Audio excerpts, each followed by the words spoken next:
Selamat datang dalam seri Menjawab Islam dalam 5 menit. Ini adalah bagian ketiga dari seri pembelajaran kita The Integrity of the Bible. Pada bagian ketiga ini, kita akan melihat nubuatan-nubuatan konyol di Quran yang diklaim Muslim yang akan membuat kamu mati ketawa. Dalam video sebelumnya, kita telah belajar bahwa salah satu ciri kitab yang diwahyukan atau diinspirasikan oleh Tuhan adalah mengandung nubuatan, dan nubuatan tersebut digenapi.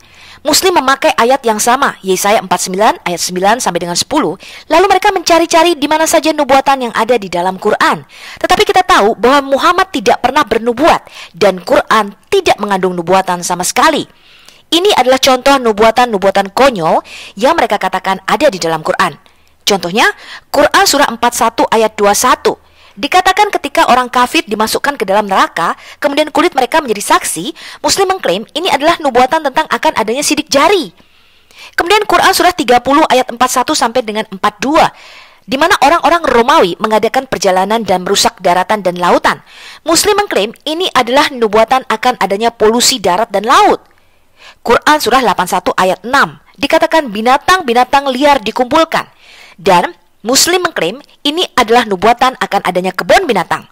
Quran surah 4 ayat 199, mereka akan memotong binatang ternak dan mengubah ciptaan Allah. Muslim mengklaim ini adalah nubuatan tentang akan adanya operasi plastik. Contoh lainnya, Quran surah 16 ayat 8, dan kuda bagal keledai agar kamu menungganginya. Muslim mengklaim bagal itu diciptakan Allah. Padahal bagal itu merupakan hasil perkawinan silang antara keledai jantan dengan kuda betina. Dan Muslim mengklaim ini nubuatan tentang akan adanya transportasi darat. Kemudian Quran surah 81 ayat 9 sampai dengan 10. Di hari kiamat apabila catatan amal dibukakan, Muslim mengklaim ini nubuatan tentang akan adanya percetakan buku. Kemudian Quran surah 51 ayat 7. Demi langit yang mempunyai jalan-jalan, Muslim mengklaim ini nubuatan tentang akan adanya pesawat terbang. Quran surah 42 ayat 29. Di antara tanda-tanda kebesarannya ialah menciptakan langit dan bumi dan makhluk-makhluk yang melata yang dia sebarkan pada keduanya. Jadi ada makhluk melata yang diciptakan Allah di langit ya teman-teman ya. Muslim mengklaim ini nubuatan tentang akan adanya alien atau makhluk asing. Bahkan kalau Anda melihat tafsirnya, mereka mengatakan binatang ternak itu turun dari luar angkasa. Bagaimana menurut Anda? Ketika saya membaca buku yang dikatakan tulisan suci yang mengandung wahyu ilahi atau firman Tuhan, saya tidak ingin tahu mengenai polusi udara, gunung-gunung yang berlubang, gunung-gunung pelangi, teori Big Bang, operasi plastik, ataupun kebun binatang. Yang ingin saya tahu adalah apakah ada janji keselamatan jiwa saya di dalam kitab tersebut. Jelas Quran tidak mengandung nubuatan sama sekali, dan semua klaim Muslim tidak ada hubungannya dengan keselamatan jiwa kita. Bahkan, Muslim wajib masuk neraka dan dicuci dosanya entah berapa lama di neraka. Quran bukanlah wahyu dari Tuhan, melainkan kumpulan kisah-kisah di masa lalu, baik sejarah maupun dongeng, ditambah dengan puisi-puisi pra-Islam yang dikumpulkan hampir 100 tahun setelah kematian Muhammad.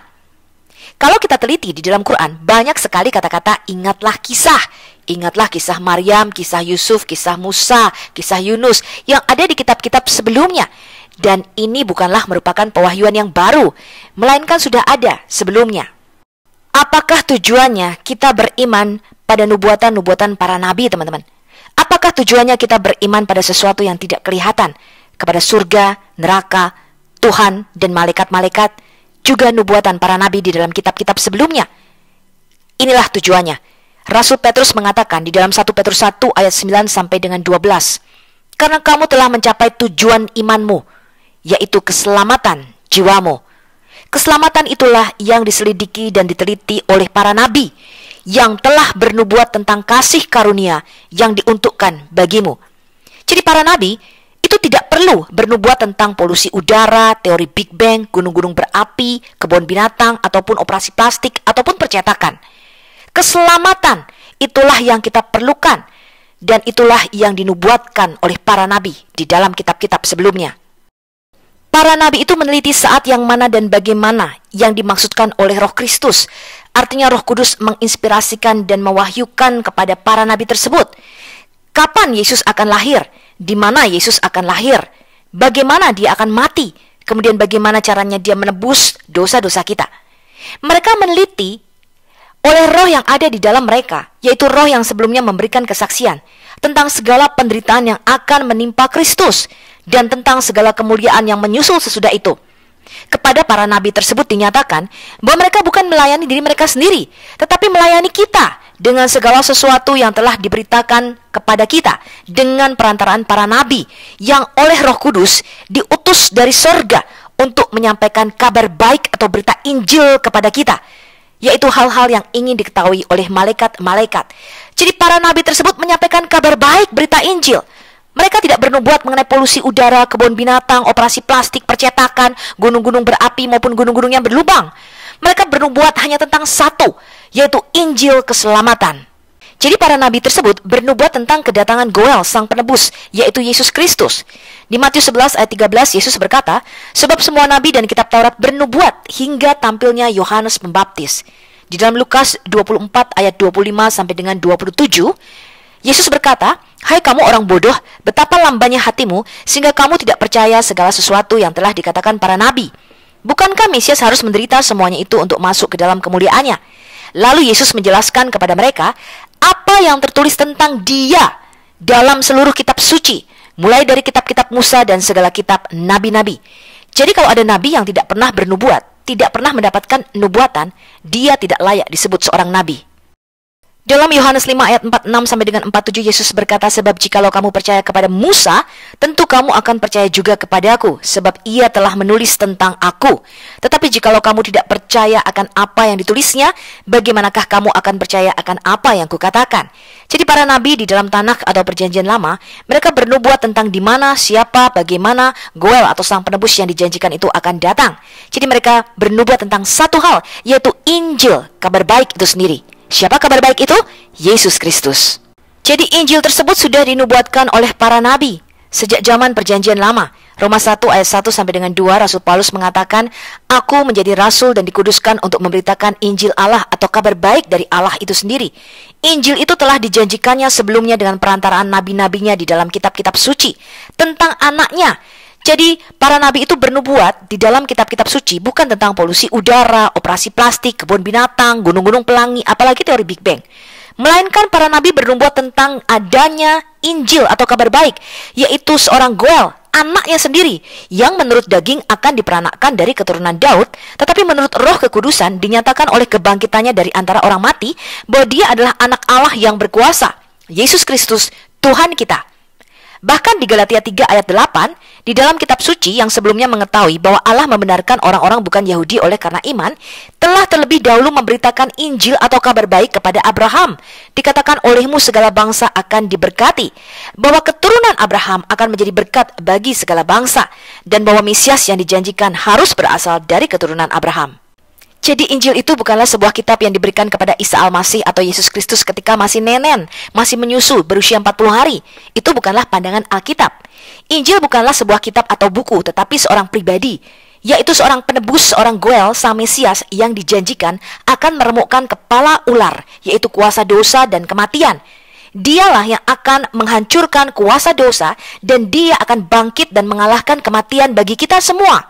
Injil ini berasal dari kata euangelion atau besorah bahasa Ibrani-nya, artinya kabar baik.